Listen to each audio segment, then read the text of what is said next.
YCMOU EVS 201 जून 2022चा question paper. Question 1. खालीलपैकी कोणतेही 4 उपप्रश्न सोडवा. पर्यावरणातील जलावरण या निर्जीव घटकावर टिक लिहा. परिसंस्थेची व्याख्या स्पष्ट करा. पर्यावरण व मानवी समाज यांच्या संबंधातील अभ्यासाचा उत्क्रांतिवादी दृष्टिकोन थोडक्यात स्पष्ट करा.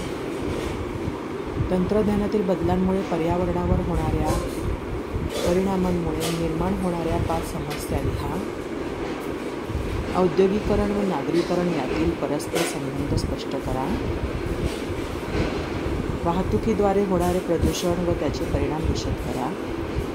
जलव्यवस्थापनाची व्याख्या स्पष्ट करा. गंगा नदी जलवाटप समस्या विशद करा. पाणलोट क्षेत्र व्यवस्थापनामध्ये कोणत्या गोष्टी येतात त्या गोष्टींचे विवेचन करा. विषुववृत्तीय सदाहरित अरण्ये यावर टिक लिहा. निर्वनीकरणाची कारणे लिहा.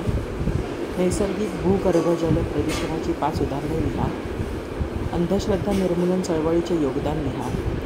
जागतिक पर्यावरण समस्येवर कोणतेही वादग्रस्त मुद्दे आहेत ते मुद्दे विशद करा. मानवनिर्मित ग्रीन हाऊस गॅसेस किंवा हरितगृह वायू म्हणजे काय हे स्पष्ट करा.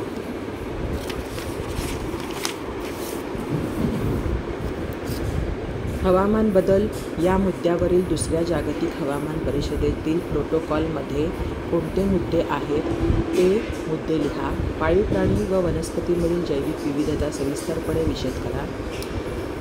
उपलब्ध जागेची कमतरतेचे जैविक विविधता नष्ट होण्यामध्ये काय प्रभाव आहे ते लिहा.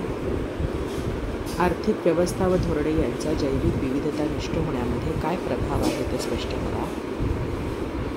धार्मिक व सांस्कृतिक घटक जैविक विविधता टिकवून ठेवण्याचे कसे योगदान करतात ते स्पष्ट करा.